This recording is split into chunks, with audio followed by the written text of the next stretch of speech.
আমরা কথা বলছি ডক্টর শেখ ফরিদুল ইসলাম ভাই, রামপাল মোংলা বাগেরহাট ৩ আসনের বিএনপির মনোনীত ধানের শীষের প্রতীক নিয়ে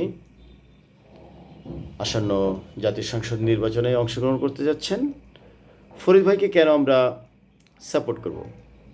প্রথম কথা হচ্ছে, ফরিদ ভাই একজন শিক্ষিত মানুষ, সৎ মানুষ, মাটির মানুষ। মাটির মানুষ কেন? তিনি অত্যন্ত সাদাসিধে মানুষ, মানুষের কাছের, মানুষের পাশের বাড়ির ছেলেটা যদি আপনার ঢাকা ইউনিভার্সিটিতে পড়ে বা পিএইচডি করে বা বড় একজন কোনো ব্যক্তিত্ব হন, এই যে পাশের বাড়ির ছেলেটা, সে যেভাবে আপন হয়, ফরিদ ভাই আমজনতার কাছে তেমনই একজন মানুষ। রামপাল মোংলা অঞ্চলে ফরিদ ভাই এক নামে ধর্ম বর্ণ নির্বিশেষ সকলের কাছে গ্রহণযোগ্য ব্যক্তিত্ব বিধায় বাংলাদেশ জাতীয়তাবাদী দল বা বিএনপি বা তারেক রহমান তথা বিএনপির নীতি নির্ধারক যারা, তারা আস্থা রেখেছেন ফরিদ ভাইয়ের উপর। এখন স্বাভাবিকভাবে আমাদের আশা, ফরিদ ভাই জাতীয় নির্বাচনে বিএনপির পক্ষ থেকে জিতবেন এবং মোংলা, রামপাল তথা বাগেরহাটের কণ্ঠস্বর হিসেবে জাতীয় সংসদে দাঁড়িয়ে বাগেরহাটের দাবি দেওয়া, বাগেরহাটের মানুষের অধিকার নিয়ে কথা বলবেন। আপনারা দেখবেন যে ফরিদ ভাইয়ের মতো একজন ব্যক্তিত্ব বাগেরহাটে কিন্তু খুব কমই আগে ছিলেন। তিনি মানব সেবায় অনন্য দৃষ্টান্ত স্থাপন করেছেন। বিশেষ করে চক্ষু সেবার মানে চক্ষু চিকিৎসায় তার অবদান এই অঞ্চলে অনস্বীকার্য।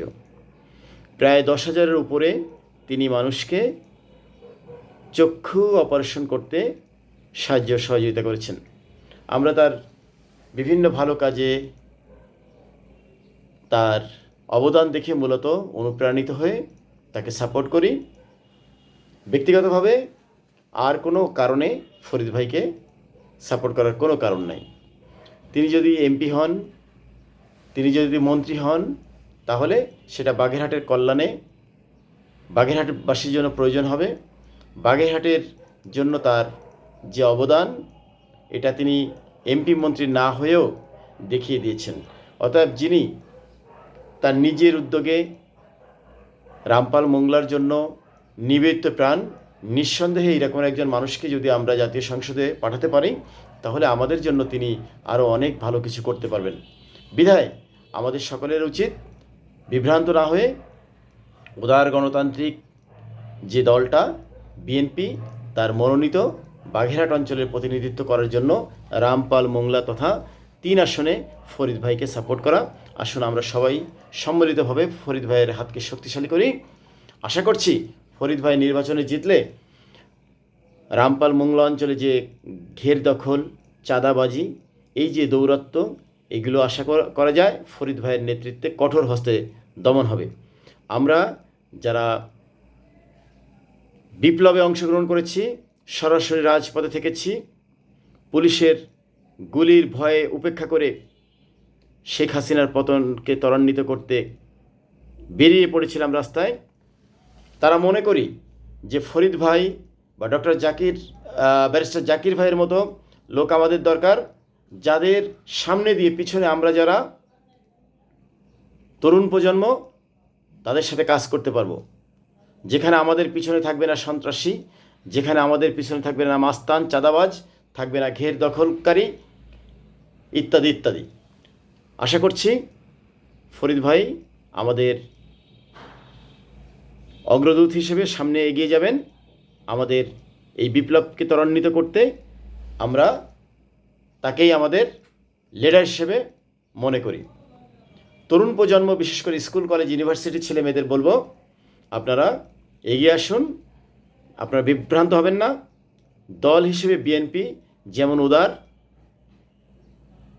জনকল্যাণে নিবেদিত, উন্নয়ন, উৎপাদন এবং দেশের সামগ্রিক কল্যাণে, বিশেষ করে নারী ভোটারদের বলবো যে আপনারা চিন্তা করে